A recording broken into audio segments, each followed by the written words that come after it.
welcome to the podcast. Thank you. I'm really excited to have you on. As you know, we've worked together now for 6 months or so, something like that. And you've been my podcast mentor, so to speak, for the last few months. And as we were talking about right before the podcast, there isn't a whole lot that I know about you and how you got into the space of podcasting and mentoring other people. How did that all start? It kind of started by accident. So for anybody that doesn't know, my name is Josh Wilcox, the owner and operator of _Brooklyn Podcasting Studio. And I'm a podcast consultant / coach. Been doing it for literally maybe 2 years of coaching, like officially. But I've sort of been teaching people podcasting since the beginning, since I started the studio. Like, I knew that I wanted to have a studio that was sort of more than just a place where people come in, record, and get the hell out, essentially. Like, I had worked in studios before that sort of operated like that in the music sense, and I was just like, I don't want to operate in that fashion. I really wanted to be like a resource for people to come in, sit down, and feel like the person that's sitting there spending all this time with you is really invested in what you're doing.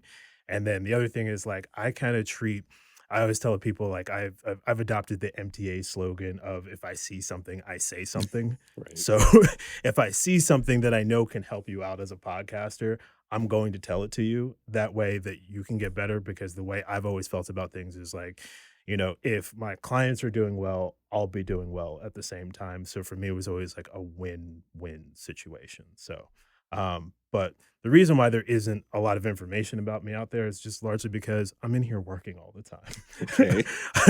I'm in here working all the time. I've had the privilege of working on a ton of projects, various different companies, media companies. I'll name drop a few: the New York Times, the BBC, Nike, Lysol.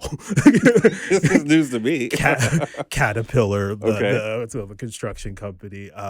Those are more random, but like, we've worked with a whole host of people. We're doing some stuff with Vice Media. So like, and we were talking before we started rolling about, like, between me and Walter, who's here recording with us today, or recording us today, like, we've recorded so many people that we've sort of forgotten how many people we recorded. But to be honest with you, like, the people that I really love recording with the most are the people that nobody knows, because I love being able to help somebody who's just starting out, trying to build an audience with no audience to start with, helping them trying to build an audience and a community around the things that they want to talk about. So Now, why podcasting in particular? Because I know one of the things you said when we first started working together was that there's still a whole lot of opportunity in the podcasting space, which means that a lot of people aren't still, despite the fact that we talk about podcasts all the time, people aren't necessarily listening to podcasts, but it is growing. What inspired you to enter the podcast space in particular? I like to say, like, I was listening to podcasts before it was in vogue, for lack of better Right. words. For me, it was just more about, in a way, it kind of happened by accident, like, because I'd been listening to podcasts for a long time. I worked in music as an audio engineer and as a producer before I got into podcasting, which isn't really so unique. I know other people that have that same kind of route. But I was looking for something to do still in the audio space. And this is back when really video wasn't so dominant. We're talking back in 2018 when I started the studio. But even before then, 2 years prior to then, I was working as a podcast producer for a pretty big podcast at the time.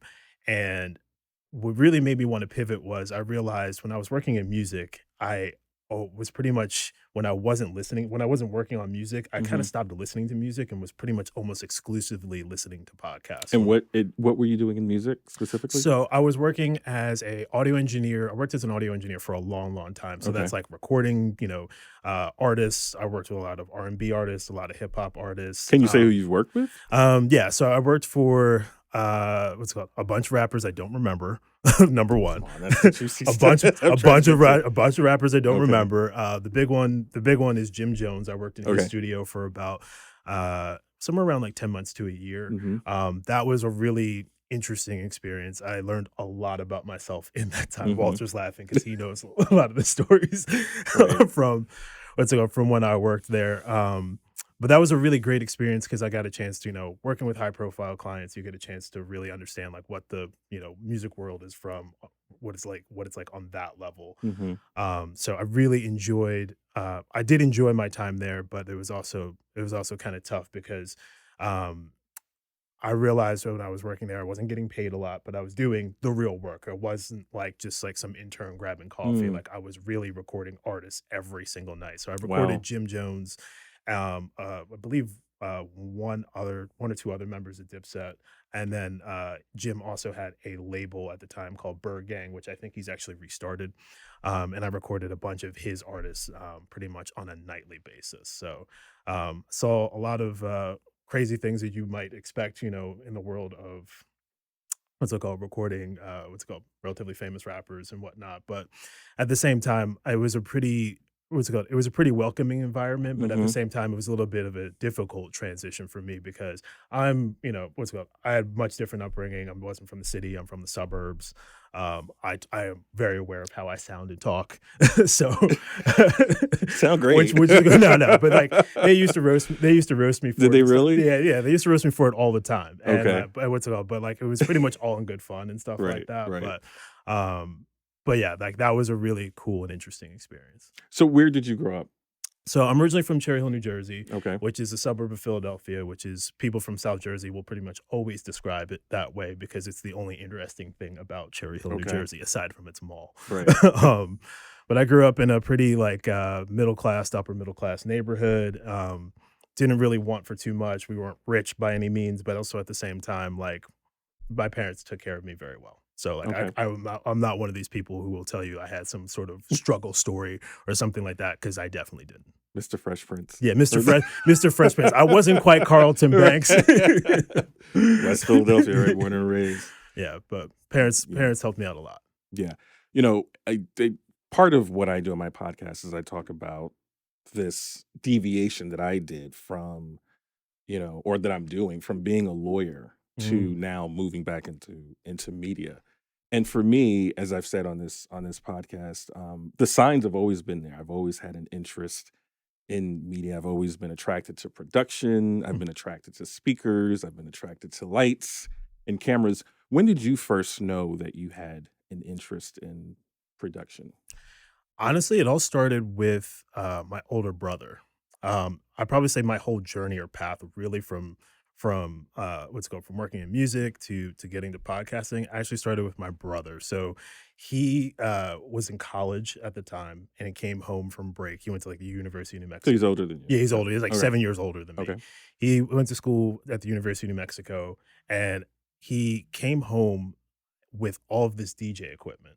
And that he said that he really think he just stole it, to be Oh honest with you. gosh. If I I'm was just gonna be expecting that. if I'm just gonna be Okay. real, like I think he just stole it. Right.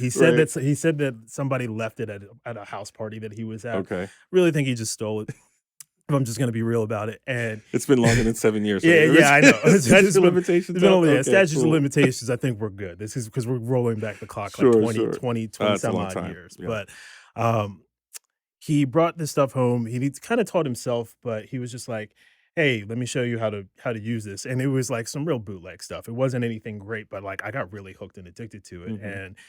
And he needed some money at the time, and he was just like, "Hey, you just seem to really like this. Can I just sell you this DJ gear?" And I bought it off of him for a stupid cheap price, and Hmm. I became a DJ. Really? Yeah, and I was a DJ in high school, and Okay. that's kind of what got me into music in general because Okay. I wanted to, at first I wanted to be the world's greatest DJ or whatever, Hmm. and I like to I was also a DJ in a band for a little bit of Oh time as wow. well, which was really corny and lame. I'm not gonna lie to you. What kind of band was it? It was like, it was like a rock band, and we kinda did like, I don't know if you remember Incubus from back in the day, but, No. like, we did like a DJ, they were like a sort of like a alt rock band that had Hmm. like a DJ that was sort of there as like a I don't know, sort of like a side piece. Hmm. Um, didn't really do too much, Hmm. but, it was fun, and but that kind of is what got me into music because when you're a DJ, obviously, like, you start crate digging for records, you start Yeah. listening for stuff, Right. and it got me into all these different types of music and genres of music, and then I think every DJ at some point in time tries their hand at production, Sure. so I started producing some stuff, all of it was terrible. Okay.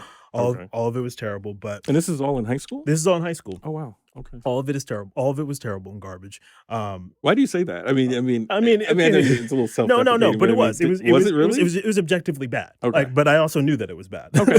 You know, my friends humored me and they said Mhm. that, you know, be like, "Oh man, that sounds cool" or whatever. I'm like, "Nah, this ain't it. This Right. ain't it. Like, I love making this, but this isn't it." Okay.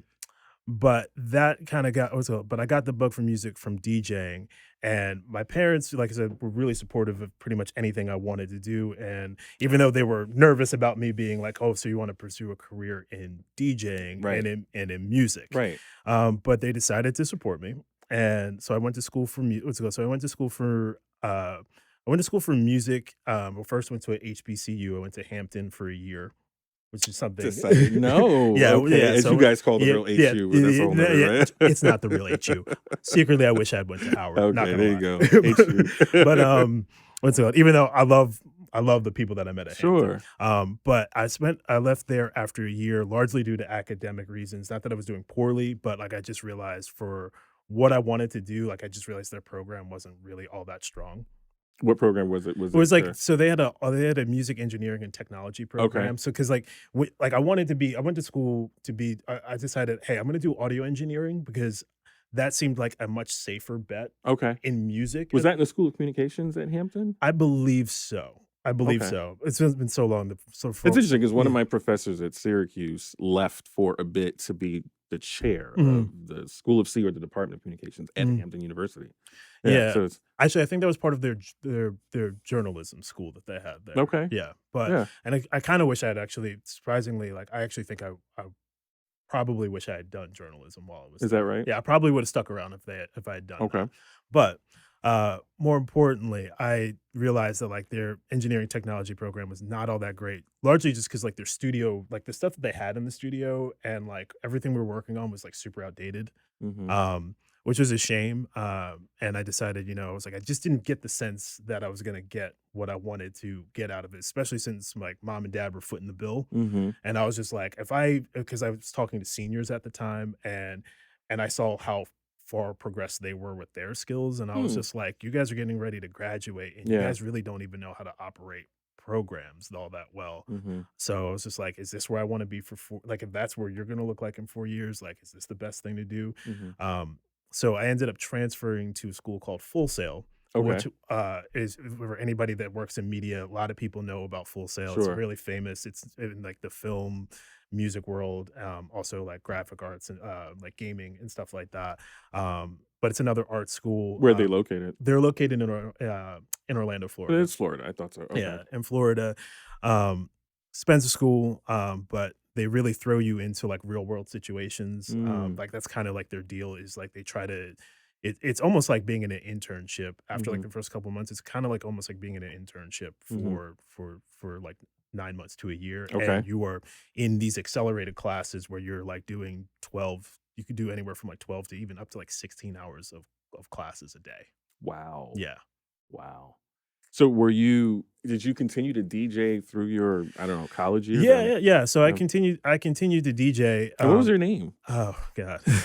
Oh, let's Oh put it God. out I was there. so hoping you wouldn't ask me this question. There's another podcaster that's been dying to know this, and they're gonna be so mad that I revealed it on this podcast. It's gonna be Let's so get it mad. out. Let's get it out. So my name was Mr. Sinister. You're kidding me. It Yeah. was like DJ Sinister. Well, Mi- Mr. Sinister. I It told was you, just the yeah. DJ. Mr. Okay. Sinister after Wow. there's a comic book villain Okay. named Mr. Sinister. So Okay. like, and I had like a T-shirt with it in it with his like huge graphic tee, which Mhm. I wish I still had, by the way, because it was an amazing. So you T-shirt. played like college parties and Yeah. events? whatever? So we did like college parties, but funny enough, I found another band. Okay. That because like I found another band to sort of play with, and where I had more of like an integral role and stuff like that.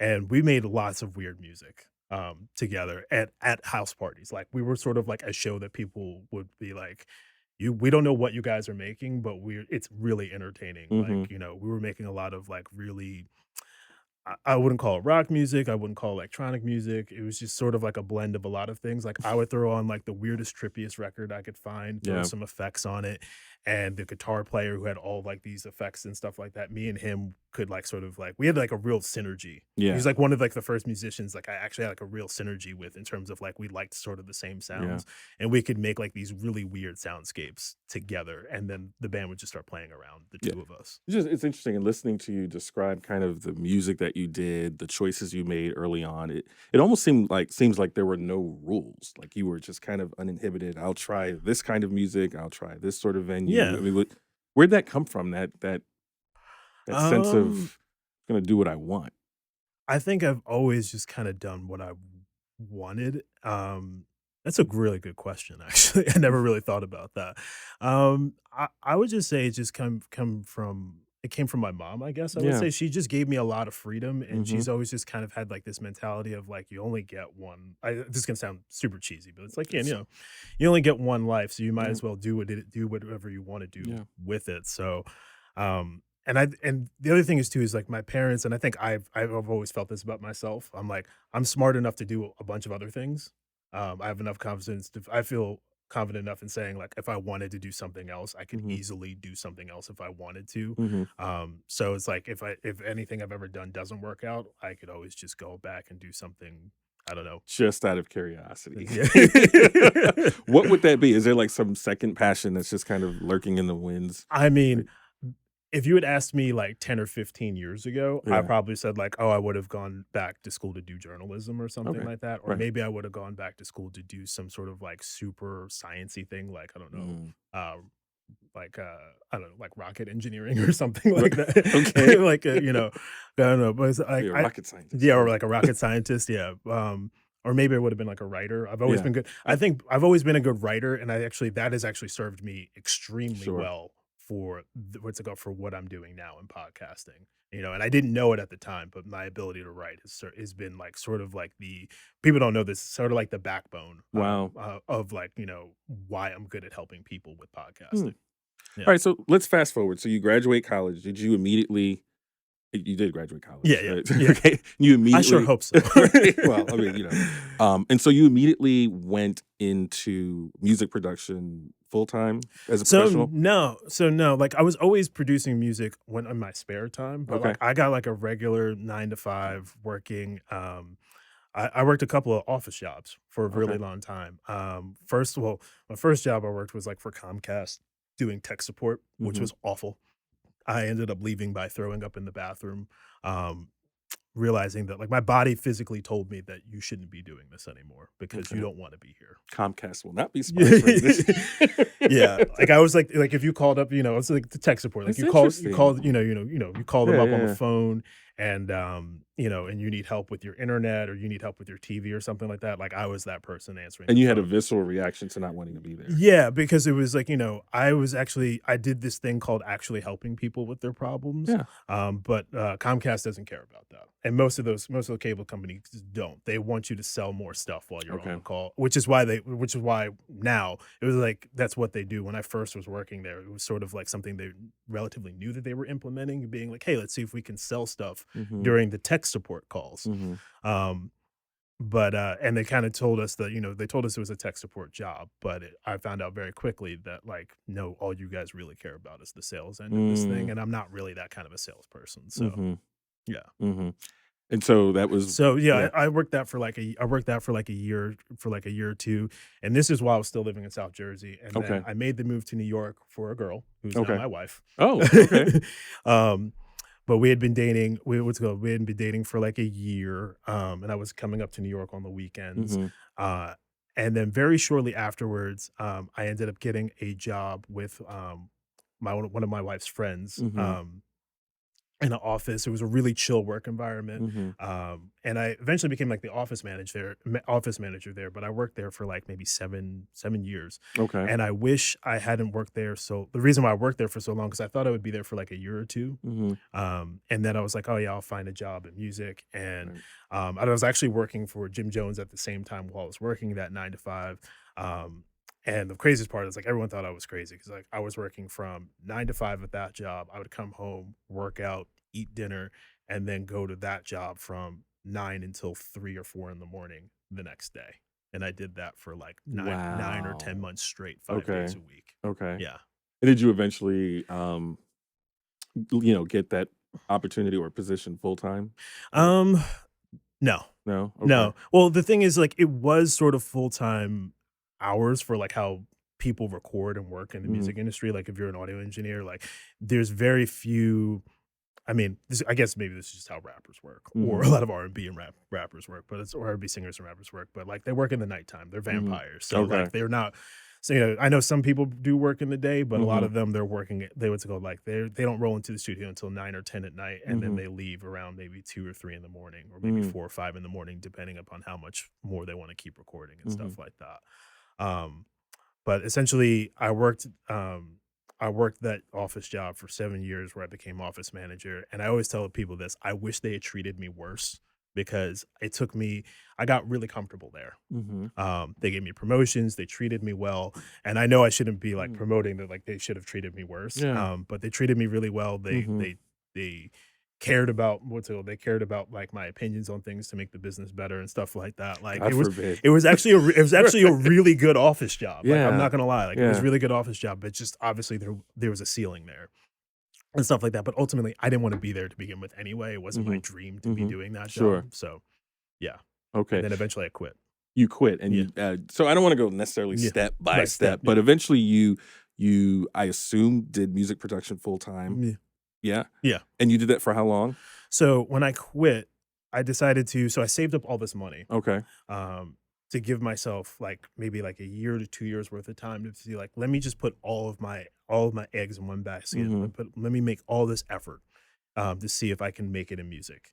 And one of the things I realized while working at Jim Jones's studio was that, like, there was these producers that would come in, and these producers would come in with, like, at the same time, this is a time where CDs were still very prevalent, even though people had hard drives, but they would come in with CDs of beats, Mhm. CDs and CDs of instrumental beats. And I'd be there, and Jim or one of the other rappers would be listening to them, and they would be picking out stuff that they liked or whatever. And I would see, even at certain times, they would cut them a check for thousands of dollars. Mhm. These guys would show up in socks and sandals. What's it called? Sweats, and I was just Right. like, well, that looks pretty good. You could just make beats during the day and then walk around to these studios and sell your beats for thousands of dollars to Mm. rappers who have the money to pay for it. I was like, Mhm. that looks pretty cool to me. Like, that looks Mhm. really good. I want to do that. And I've Yeah. been making music, like, during this entire time. So when I quit my job, my 9 to 5, I was like, I'm gonna focus on doing that.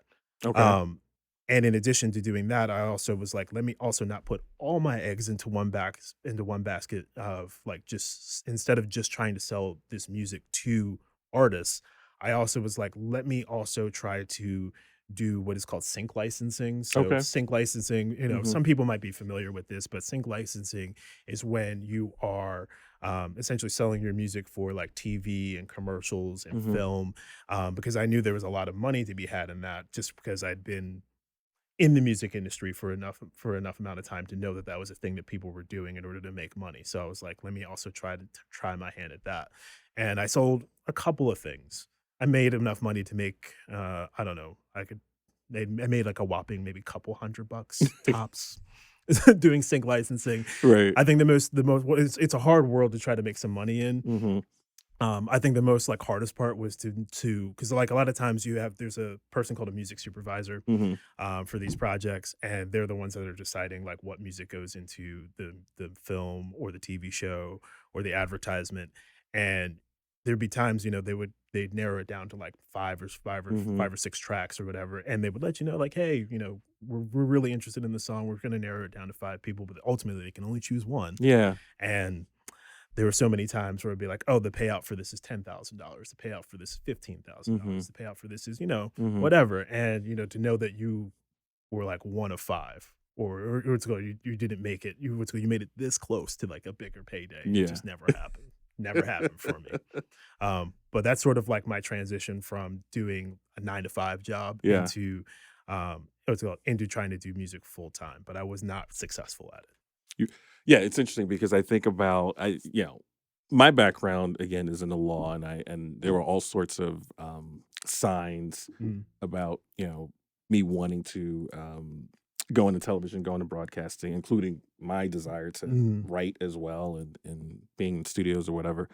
My sister, I don't know if I told you this, but my Mm. sister dated a member of Gangstar. I Oh, may have really? told you that. Yeah, No, yeah, no, like no. way back, right? And here we are in Brooklyn, and so she's 3 or 4 years older than me. Mm. But I remember in the late '80s and early '90s, always being around Mm. that, kind of like on the peripheral at least, the production. Yeah. Like she would go to like video shoots and we would get I think his name was Keith. Mhm. Keith, we would get his Source magazine when he would leave town. It would like be delivered to our house because Yeah. and you'd go to mic checks with like Queen Latifah Oh, cool. and like Yeah. Tribe Called Quest and all that, whatever. So when people think about music production, they always think about excitement. Mm. You know what I mean? Like glamour, the lights. But you left it. Mm.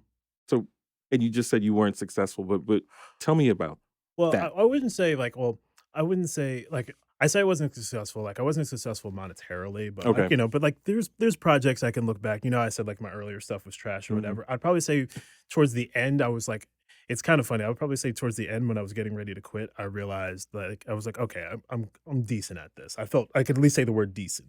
Right. Finally. Right. I was like, okay, I'm decent at this. I know what I'm I know what I'm doing. Sure. And even though like I still saw there's plenty of room for me to get better, I was just Mhm. like, I kind of saw the writing on the wall in the sense, because for lack of better words, those that are making like electronic music, and I put electronic music in terms of like you throw hip hop in there. Anybody that's making music primarily using a computer Mhm. or some sort of program in order to make the instrumental part of the music, I just feel like it got to be too easy for Okay. for a lot of people who didn't have any musical chops to make Sure. something to make what's going to make this music. And and I kind of see some of it, and even now fast forward, like for me that's like now 8 years ago, 8 or 9 Mm. years ago. Mhm.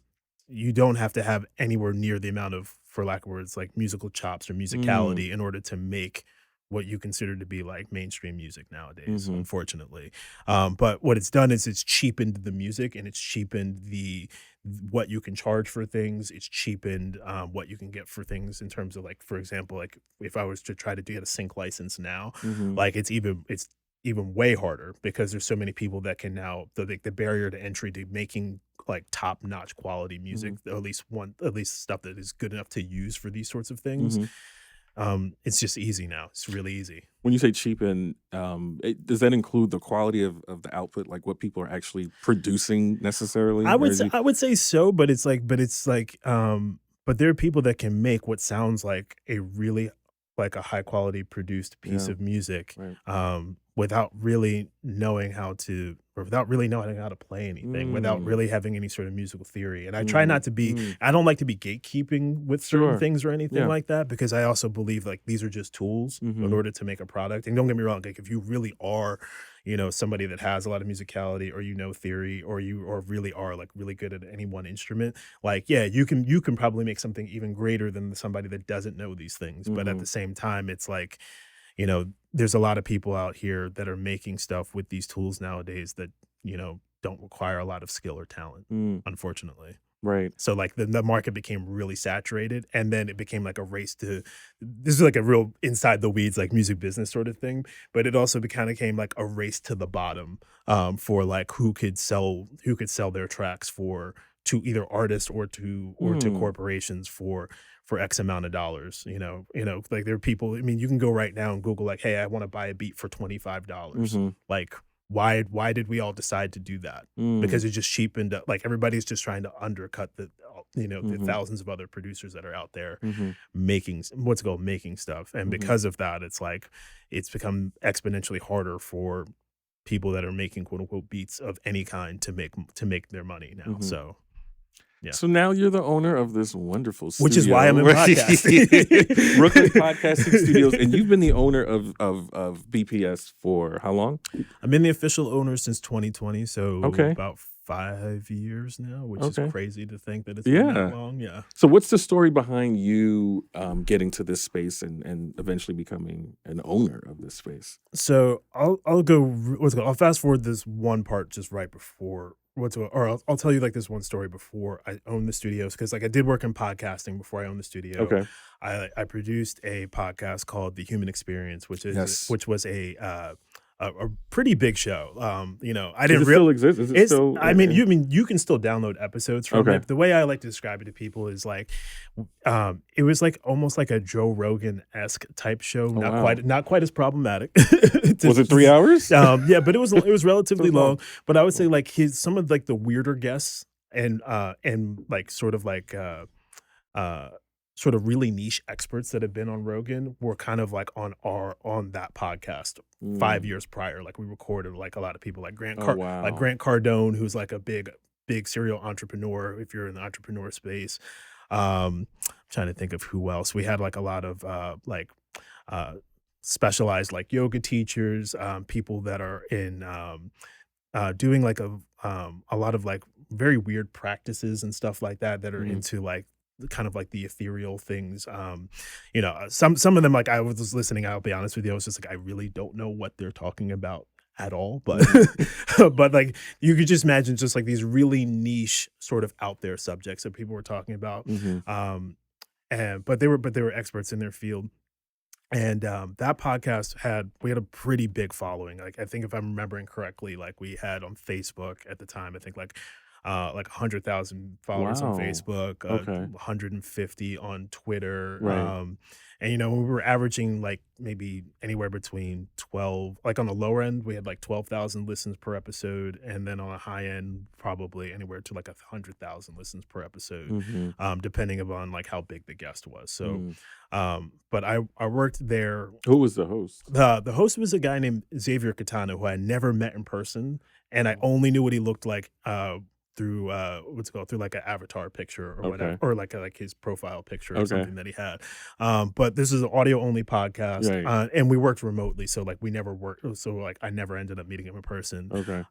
But good guy. Yeah. I enjoyed working with him for I think I worked on that podcast for maybe like 2.5 years, something Mm. like that. Mhm. But he really gave me my first opportunity. And I'll always thank him for that. He gave me my first opportunity. But he decided that he didn't want to do the podcast anymore after some personal things that he didn't tell me about. But I respect people's privacy. So I Sure, was just like, sure. he was going through some things, and he was just like, I just don't have time, or I don't want to do this anymore. My Yeah. heart's not in it. And I wanted to keep going because despite the fact that we had that big following, I had just gotten us sponsors at the time. So I was a little bit like disappointed to Mm. be like, oh, great. Like I see Mhm. opportunity for us to finally be Mhm. able to like make some money Mhm. doing this. But but I respected his wishes and still thank So it him. was just ended. I mean, So yeah. so eventually we just ended it, and I was still looking to. I was like, okay, well, I did something in podcasting now. I want to keep this going, Mhm. and I found the initial owner of the studio. The studio existed in a different place down in South Brooklyn in Mhm. Bensonhurst, in an old comic book store that was like converted. That was like Mhm. it was like it used to be a corner store, then it was a comic book store, from my understanding, and Right. they converted it. He converted it into a studio, and he had a similar thing happen with co-host of his podcast. He had a Mhm. podcast that was relatively popular. I don't remember the name of it offhand, unfortunately. But he decided that he bought all this gear. He was the one that owned the space, invested all this money into the space, and was like, I don't want to, now that our podcast no longer exists, like, I want to do something with this space, or I want to Mhm. do, like, I don't want this space to go away. And he wanted to do his own solo pod at the same Mhm. time. So he was like, why don't I turn it into a studio, but I Mhm. need someone to manage it, and I want somebody to run it. Okay. And where that studio was 2 avenues away from where I lived in South Brooklyn. And if you know this area of South Brooklyn, you would never suspect any sort of studio to be anywhere near there. It's like super residential. Mhm. So, Mhm. um, worked with him, or I should say, I really, he'll say this, he would say this himself. Um, he gave me the keys to the car, and I didn't see him for like 2 years. Really? Yeah. He gave me the keys to the car, and I didn't see him Mhm. for 2 years. Now, some people will say like, "Oh, that's really cool. It gave me a lot of freedom to do a lot of things." Mhm. But, as somebody that had never run a business before, like I really wish I had kind of had like that mentorship help Mhm. that he also said that he was going to try to give me, because sorry, burping. It happens. But he he had what's called he had a, like he owned like he owned like a construction business and a Mhm. contracting business. Okay. And so I really probably could have used that help at that time. So I had to Mhm. learn a lot of stuff on my own. Mhm. Uh, Yeah, so so what were you doing day to day? I mean, so day to day, I to was this just trying point? to get clients in the beginning. Okay. Like really, that's what it came down to. Uh-huh. Because I think I told you that I took this time off. Like I quit my 9 to 5, Right. and this was like a year after I quit my 9 to 5. Mhm. Music hadn't been going well, so I kind of was like ready to make this pivot into something Mhm. else. Mhm. Did a year working for that other podcast, The Human Experience, and so I'm getting ready to do this job. I had just a little bit of money left over to be like, "Hey, I'm not gonna." I do know enough to be like, "I'm not gonna pay myself in this business yet." Mhm. Like, even though like I wasn't the official owner, I was just like, "Hey," I was just wanting to show him that I was really dedicated, and I was just like, "Hey, why don't you pay me like this little bit of tiny amount of money, whatever, like, it Mhm. was just enough for me to know that like I can get by on this little bit amount a month." I mean, we're Mm. talking like literally like $200 a month, like not much. No, that's not Yeah, much. like we're How did talking you like do that? $200 a month, Okay. and I was just like, But you were married by this point, right? That yeah, was yeah. another okay. I was Yeah. like, yeah, I was just like, pay me like $200 a month. Like, we're gonna depress my salary because Sure. I want to make sure that this thing can grow first. Yeah. Because I've never done this before. And because I know like the one thing you don't want to do is like, and he didn't take a salary for himself either. But like, I know the one thing you don't want to do in the beginning is, have all the money being eaten up by your salary just to make sure that Mhm. the business can run. So I was like, let's do that. And I was just out here. My very first client was the Brooklyn Fishing Club. Okay. Yeah, which everyone's just like, "What is the Brooklyn Fishing Club?" Like, well, Right. this sounds weird or whatever, but I was trying to figure out, like, one thing I knew about podcasting is very, like, niche, like, everyone says, like, "Find your niche," or whatever, Yeah. and this is also, like this is also, like I said, we're going back, like, maybe 6 or 7 years now, and I realized I was just like, some of the podcasts that I saw looking around were, like, very niche and could be very niche and successful if they have, like, a niche or core following. And I Mhm. noticed that when I found him, this guy's name's Vic, by the way. Shout out to Vic. Mhm. Um, the guy who runs Brooklyn Fishing Club. I was just like, hey, you should start a podcast because you have. I think at the time he has more people now, but like he had like somewhere around like 10 or 12,000 members of his Mhm. club. Mhm. And because like fishing is a huge thing, even here in New York City, which most people don't know about. I understand it's a thing. Yeah, it's a huge Off the belt park. yeah, it's a huge thing. Yeah, exactly. You see them out there. Right. I was shocked. But the thing is like, when I met him, I was like, I saw these pictures of like they were pulling out huge pieces, like huge fish, like off, like I don't know where they were. They go far. They go a little Further bit. out, yeah. They go a little bit further out. Right. But they're pulling out like these huge fish. I was like, this is really cool. You should start a podcast around this because I saw him creating. I Yeah. still kind of saw his vision, like he was creating content on social media Mhm. around the Brooklyn Fishing Club, and I was like, "You should start a podcast, bro. Like, this is a thing. You Mm. should do this." And I cold contacted him. I'm like literally just cold contacting people Mhm. that I thought in these niche areas, Mhm. and he was like one of my first sort of big clients Mhm. that we ended up getting. So, Wow. I mean, um, my question just left my head. So I kind of hear you, and this is something that I've thought a lot about. Generally, when people are making these pivots, so to mhm, speak, and you did that in a mm, way, right? From yeah, music production to podcasting, and it sounds as if, well, you did. You put your all into it. I mean, hmm because you were willing to, accept $200 a month and yeah. just kind of, I only work know how this. to do things one way. Yeah, That's the one thing you'll learn about me. Like I only do things like 100%. percent. Yeah.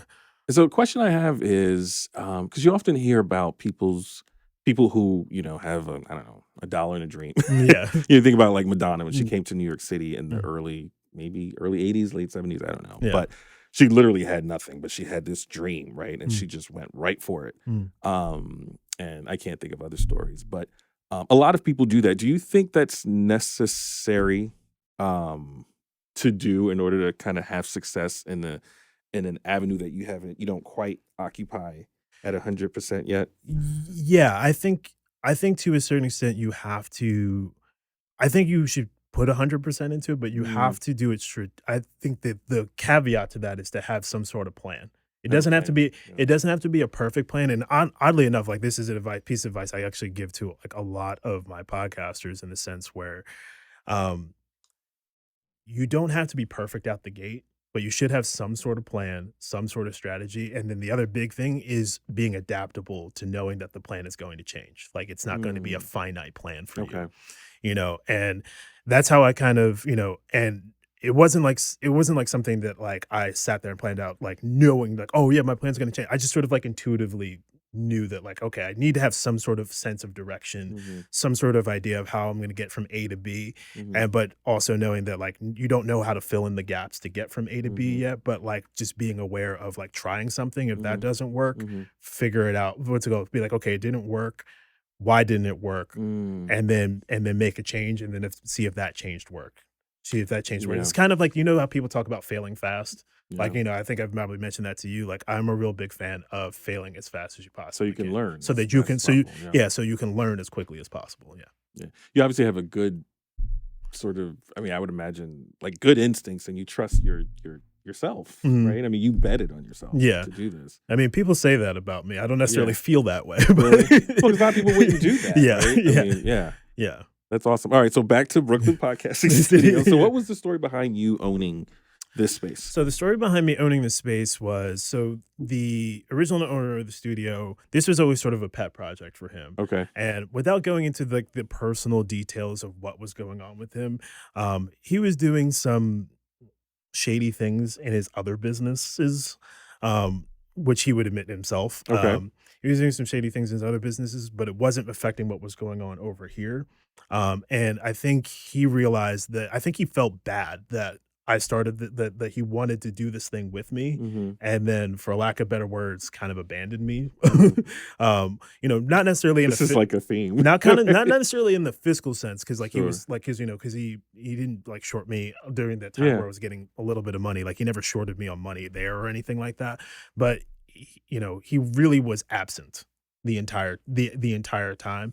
And I think when he saw what I was building, I think he realized that he recognized that I made a sacrifice by not Mhm, trying to take more money out of his pocket, mhm, because he knows that like I didn't charge him, like I wasn't asking for what was be like a normal livable wage at mhm. like 200, $300 a month. And like and so he was like, so I think he was like, feeling bad, and decided to sell me the business for next to nothing. He really, yeah, Wow. yeah. And that was, several years ago. Yeah, and that Yeah. was back in 2020. And I wanted to actually, I approached him, and I was just like, "Hey, I think it's time for me," because he always wanted me to be a partner on the goal was for me to always be an official, you know, owner of the business, but I was just more of an owner in name, but not necessarily on paper. But he's just like, "Yeah, but once we get the business going, I'm gonna make you an owner on paper once I see like proof of concept and everything like that." And I think he realized, like I said, this is the thing I'll say, at least in terms of how he treated me. His other Mhm. business partners, I don't know about so much, Right. because I have a feeling there are lots of there. I'm not even that I have a feeling. I know there's lots of other people that have lots of negative things to say about him, and rightfully so. But when it came to his dealings, when it came to his dealings with me, I think he realized that that I was just, I was a man of my word, and I was building this thing, and he didn't want to get in the way. So yeah. Yeah. So he did the right thing with me. Why he did the right thing with me and not other people, I have no idea. Wow. But he did the right thing by me. Yeah. So So you have this studio, which means that I mean, people come in all the time to tape podcasts, and you meet people of all kinds of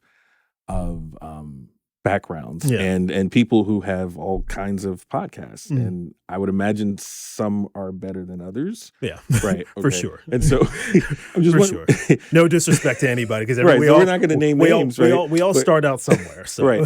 So what are some of the things that you see, some of the common sort of items that are that you see in successful podcasts?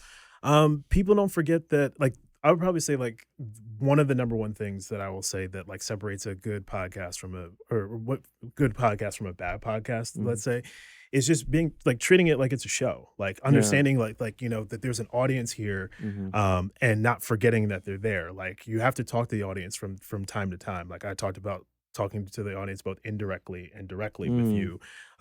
And like, for just to give like an example of that for anybody who's out there listening, and tuning in here right now. Right. People love to be acknowledged whether they realize it Yeah. or not, Right. even if they're tuning into something to tune into like you and me right Mhm. now. And that acknowledgement makes them feel good because whether they know it or not, they want to be acknowledged. So you want to let people know that they're there. And you can do that direct. Like I acknowledge the audience directly, but I also talk to the audience indirectly too, Mhm. being like, for example, like if I was telling if I was telling a story to you right now about if I was telling a story to you right now about how I used to be a fat kid, because I did used to be a fat kid when I was a Mhm. kid, when I was younger, I'd be like, I'm sure some would be like, and maybe you had a sibling that used to make fun of you. What's it Mhm. called? Because of your weight. It'd be like, yeah, I could say something like, "Hey, I'm sure some of you out there watching and listening have that had that sibling that tore you down all the time and Mm. whatnot." Mhm. By simply acknowledging that other people out there, whether they realize it or whether they've actually had that in their past or not, that will make people feel seen and heard, and they like that. And that's something that I realized by watching and listening to other podcasters and really Mm. sort of breaking down like, okay, I like this podcast or I like these types of segments, but what is this person doing here in Mhm. order for me to get to like them? And that was like one of the key things I realized. I'm like, oh, they never let me forget that I am here tuning into them. So like that's just like one little example of something that I realized that good podcasters do. Mhm. The good podcasters do that necessarily people who are just starting out don't do. Yeah. And but really just also just treating it like it's a show, treating it like it's a show. And that doesn't mean you need to do like crazy like jazz hands or be like overly bombastic or anything Right. like that. But Right. what it means is that you need to sort of structure your podcast in a way to make sure that your content is compelling. Because Mm. I think a lot of times people will, for example, like we could have a conversation where it's just me and the two of you talking back and forth, but if we're never letting the audience Mhm. into the conversation, it's like the content is just not gonna hit with people. And I have a really big focus on the content side of things when it comes to what makes a podcast good or not, or what makes a podcast successful or not. Yeah. One of the things I believe you told me, and I've seen it in a couple of interviews, for people who are starting podcasts, that most of the work, I think you said something like up Mm, to 90% of the work yeah. is outside of the recording, Yeah. which a lot of people would be surprised about. Yeah. I mean, like the thing is, there's really two elephants in the room that I really talk about. It's like if a podcast isn't successful, it's usually the content's not good, Okay. just straight Right. up, the Right. content's not good, Sure. which I believe is most podcasters' problem. If I'm just being real about Is it, that right? yeah. But the second part is that I feel is pretty much just as important is not treating the podcast like it's a business or an Like it's a organization, job. or Sure. like it's a job, a Hmm. business, or an organization, because everyone just believes that this is just talking into microphones and we're just saying what's coming off the top of our heads. And granted, like yes, there is Right. some spontaneity to Right. it, but They don't see the teleprompter. yeah, It's like yeah, they don't see it's all scripted. exactly, I was exactly. thinking. But it's like there's a lot of people don't realize that like your favorite podcaster out there, it has like if you look at see like they have a team, and that Sure. team is not just twiddling their fingers, or whatever. Sure. They're doing some research for them. They're mining stories for them, Absolutely. mining content for things for them to talk about. All of those things are going into this sort of spontaneous. They feel spontaneous, to the viewer or to the listener. Yeah. But what people don't understand is how much preparation went into behind the Yeah. scenes in order to make it feel that way. Yeah. And that's not to say that people are out here scripting everything that they're scripting their unscripted conversations. But what I am saying is that it takes a lot more work than just coming up in here and winging it, because winging it, unless you have that like extreme gift of gab, which Hmm. very few people do, but everyone seems to think that they do. Sure. Sure. Everyone seems to think that they have that extreme gift of gab where I can just talk off the top of my head Yeah. without Yeah. having sort of any idea what I'm going to talk about Right.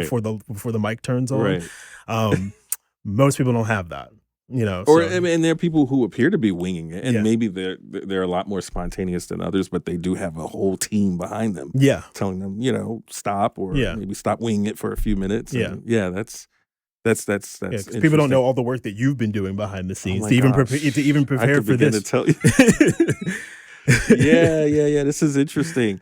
So there really is no way for a person to be successful doing this all alone. At some point, you're going to need a team. Yeah, you're gonna need a team at some point in time. And I tell people all the time that like, look, it is good to sort of do a lot of the tasks on your own at Right. first, or as many as you can on your own at first, just so you kind of get a sense of what it is that you are maybe good at. Because there's a lot of people, even if they have large teams, they will still have people, they will still take upon certain tasks that they know that they're really good at and they Okay. really like doing because they're like, okay, like I'm like, if you're really good at marketing or whatever, or you're really good talking in front of the camera, doing social media and stuff, there's nothing wrong with still doing that and not necessarily passing that off to somebody else. But the truth of the matter is, it's like it's impossible to do it all alone by yourself because you Yeah. are building a business, you are building an Building a business. organization. If you want to do this seriously, if this is a hobby for you, if you're out there tuning into this and this is if this is a hobby for you, then you don't necessarily need to take this as seriously. Or you don't necessarily need to build a team if you just want to do podcasting as a hobby. There's nothing wrong with Right, that, because by the that way. means right. There's You don't nothing necessarily want to yeah, grow it. yeah, You just yeah. kind of want to do it. Yeah. There's nothing wrong with that. And if it happens to grow on its own, which occasionally that happens, but typically it doesn't. If you're treating it like a Mm. hobby, and if you're treating it like a hobby, you can't get mad about your podcast not growing for the work you didn't put in.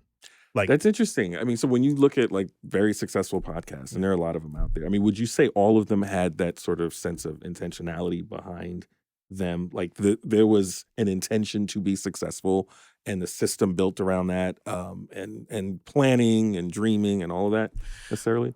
I mean, I would say a lot of people's podcast journeys are really different. And now I will say the ones that are successful, Hmm. like, yeah, there is intentionality there. Wow. There is intentionality. There's definitely intentionality with having some sort of strategy for for how they're going to grow the show. Number one. And then I'll probably say number two is also having some intentionality with how they're going to monetize the podcast as well, Yeah, which sure. is another thing that a lot of people just figure once they get to some magical like number in their head of like subscribers or viewers or downloads that they need, like they're like, oh, now I can monetize. And I'm like, no, you can monetize now if you want to. You can monetize from the beginning if you want to. Hmm. Um, it's just what's it called now. If you're building your audience from scratch and you're trying to monetize, don't expect to be a millionaire overnight. You know what Yeah. I'm saying? You're probably only going to get a couple of bucks from mom and dad, Yeah. or from your cousin or from your grandma or from the people that know you. But aside from that, um, but I tell people this all the time, like those couple of bucks can go a long way to you sustaining doing your podcast if you really Mm. want to do it. Because I'm like, I've seen it happen here where like someone has bought like their significant other like a gift certificate for for Brooklyn Podcasting Hmm. Studio for like a couple of sessions. Hmm. And then that session was with, a relatively well-known guest that they were able to Right. get. Right. And then all of a sudden I mean, granted, usually it's not one episode that it usually ends up launching somebody, but that was like, Sure. I've seen it happen where it's like, well, where it's like one episode was really beneficial to them continuing, and growing some of their audience because they were able to get a guest. But my point is that people's journeys are all different in terms of podcasting, but you can't expect to grow your show without that sort of intentionality. Sure. So we've been working together Mm. for, I think it's been 6 months. I don't know where the time has gone. Yeah. And you are now sort of in the process of beginning to mentor other Mhm. new podcasters. What inspired you to do that? You know how I said before, I wanted to create a studio where, if I see something, I say something. So that wound up being probably hundreds, if not thousands, of pep talks with Yeah. so many podcast clients after recording sessions. If I had time to talk with somebody, I would spend anywhere from a good 10 minutes to even a half hour to an hour just telling them things that they could do to improve their podcast Are content. people open to that when they come into this space, or are they just ready to go, and tape and run out of here? I mean, I'll be honest with you, I don't give them a choice. Really? Oh my goodness. I'll be honest with you, I don't really give them a choice, unfortunately and fortunately. But the funny part about it is that like so many people have been 99.9% of the time, people are receptive to it. Mhm. I just tell people, I always ask people when they come in and they're brand new, I'm just like, I ask them like, what is their podcast about? Okay. And to be honest with you, that one It's a trick question. it when it's is coming from you. it is a right? trick question when it's coming from me, because when I ask you what is your podcast about, it's Right. not small talk No, at it's all. It's not. never small talk when I'm asking that question. Right. But the reason why I always ask that question is because I'm seeing if they can pitch me their Mm. pod. And I know they don't know that it's like a little bit of a test, but the truth of the matter is like if you can't like articulate what your podcast is about in a way that's sort of clear and compelling, and those are like two words that I use all the time. do. I'm sure you've heard me say that 1,000 times. Yes. But if you can't pitch your podcast to someone that doesn't know you yet, and in a way that's going to make them, because the way I see it, I'm like, when someone asks you that question, that's an opportunity for them, for you to go, for you to get a new follower, for you to get a new listener, Mm, because that's always an opportunity if someone asks you, what is your podcast about? So if you don't have a good pitch on hand, then you might have a yeah, problem. Then you might have a yeah, problem. Now, granted, I know some people aren't necessarily, in the moment, don't have the best way with words and stuff like that. sure. I consider myself that person, to be honest Mhm, with you. But if you don't have at least some good way, or some good pitch, in order to describe what your podcast is about, then you need one. You absolutely need one. How I came into uh sort of mentoring people, why I decided to start doing it, is because honestly, I just got tired of repeating myself. mm, And I got tired of, or not, and here's the other thing I realized. There were 3 or 4 clients mhm, that came to me, and this is the short version. There were 3 or 4 clients that told me, like, after I gave them advice, they said, I would have paid you for that. And the first time somebody said that, I was just like, yeah, sure, whatever, heard you. right. Right. Second time somebody said that, I was like, yeah, sure, whatever, heard you. Mhm, Third time, I probably still said, yeah, sure, whatever, heard you, but kept it in the back of my mind and was like, okay, people really seem to like the feedback that I sure, give them. And I've sure. actually, at this point, probably by the time the third time somebody said it to me, I realized that my advice had been helping them. Like, I saw their content get better. Wow. I saw their show getting to be something that, hey, their core audience that they were looking to attract was starting to find their show, or Mhm, their show was starting to resonate with the people that they were trying to have it resonate with. So that told me that, okay, I need to do something. mm. I need to do something. So Need to uh start charging people. yeah, I need to start. I was like, oh, hey, yeah, I need to start. Then I came along. Yeah, I need to start charging people for this. But the truth of the matter is, I was like, well, I don't know where I'm going to find the time to start doing Sure, mentorship. sure. So I Yeah. decided to make a course instead. Mhm. I made the course Be Heard Volume 1. In fact, there's going to be an updated version of Be Heard Is that Volume right? 1 Okay. in the summertime. I wanted to update the marketing section for that, because, it's been out for about a year and a half to 2 years now. And the thing is, things in the podcast industry change. And I also change too. And my ideas change a little bit from time to time. So I'm going to make an updated version of the course for the summertime. But I decided to make the course. The people that have purchased it, I pretty much have gotten really good feedback on it. I know you've watched it. Yes. Yes. I know it's good. I know you've watched it. But what I realized was, that there are some people that also wanted more than the course, because people Mm. wanted more. And you were sort of one of a handful of people that were just like, "Hey, the course sounds cool, but can you work with me Right, individually?" right. And initially, I also said no. Right. Like, well, the course is good. It really I was is like, all I inclusive. was I like, remember that. yeah, and I was like, no, just buy You the really course. should. I was Okay. like, you really should just buy. I was like, trust me, you should just buy the course, Right, because right. that's really where all my best ideas are, and they Yeah. still are, by the way. Okay.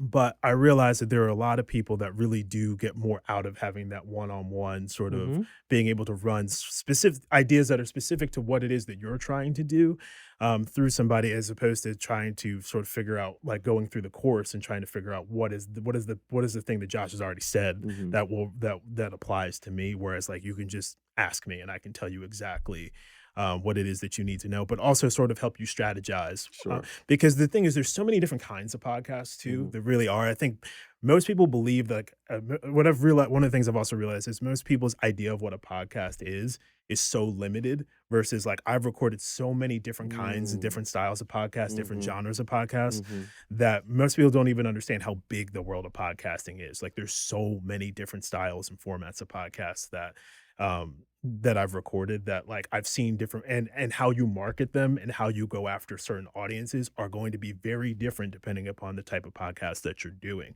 And because I've had the benefit of recording and working with so many different types of podcasters, I've seen what works for certain types of podcasts and what doesn't. So, like, those are the Mm. types of things that I bring to the table when it comes to, like, the mentorship side of things, where I'm being like, oh, I've worked with this person, and the thing is, I'm also very inquisitive about my podcasters that are successful, that are able to sustain themselves.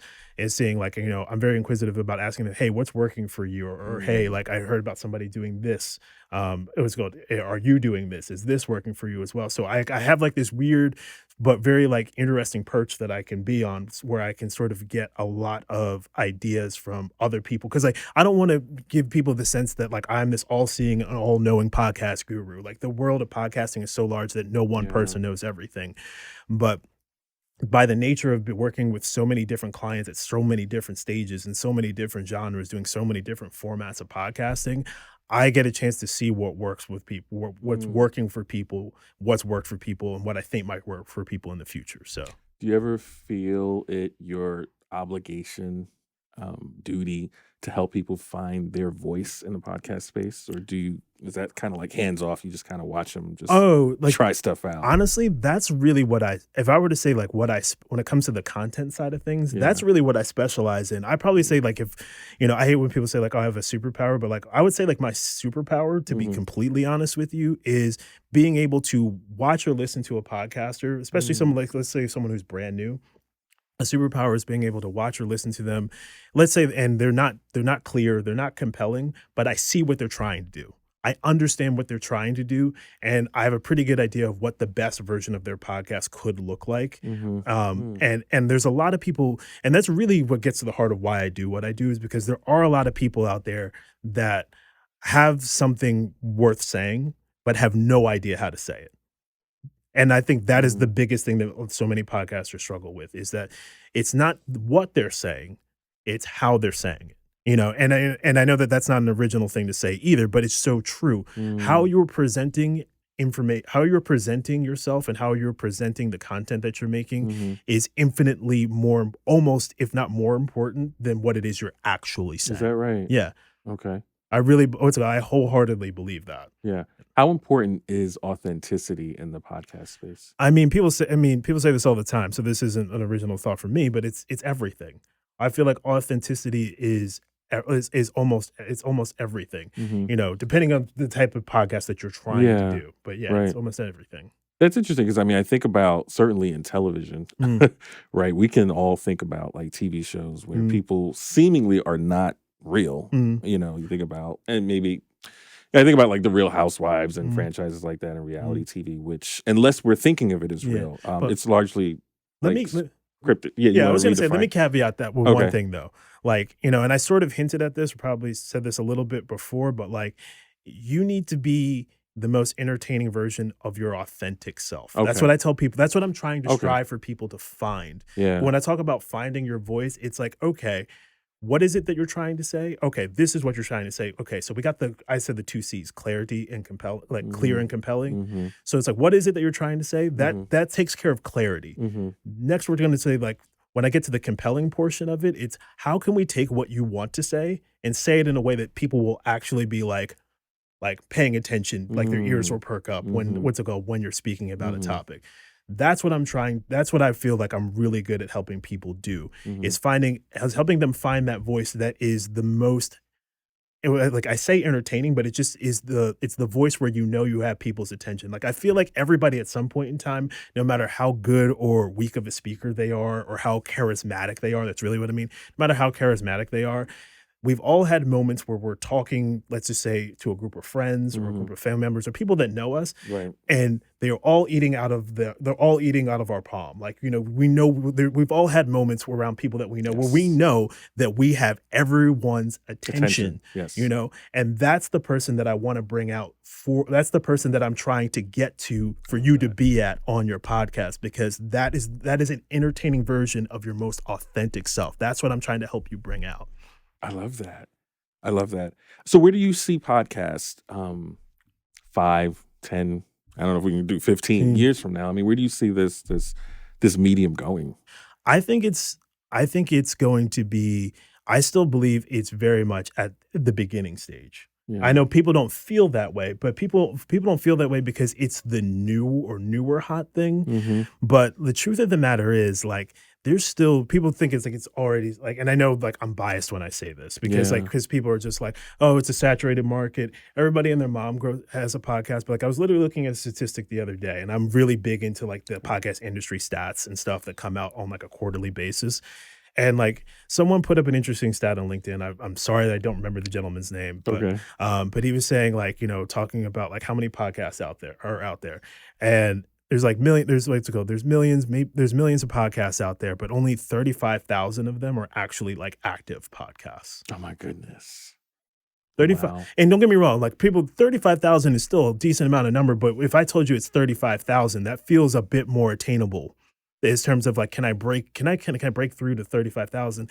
And like, they also broke down like some of the of that 35,000, the reason why like these 35,000 are quote unquote successful, is largely due to the fact that they've done a lot of the things that I've sort of talked about in terms of like, they didn't necessarily have all the answers at the beginning, but they've incrementally made progress and constantly, for lack of a better word, pivoted during their entire podcast journey. They hit they hit a wall, but they're like, let's make a change here, let's make a change here, let's improve the content here, change the marketing strategy here a little bit. And you're just sort of making tweaks and figuring it out along the way. But to answer your question about, because I know I didn't answer your question about where do I see podcasting in 5 to 10 years, even in the United States, I believe only 40% of people watch or consume podcasts on a regular basis.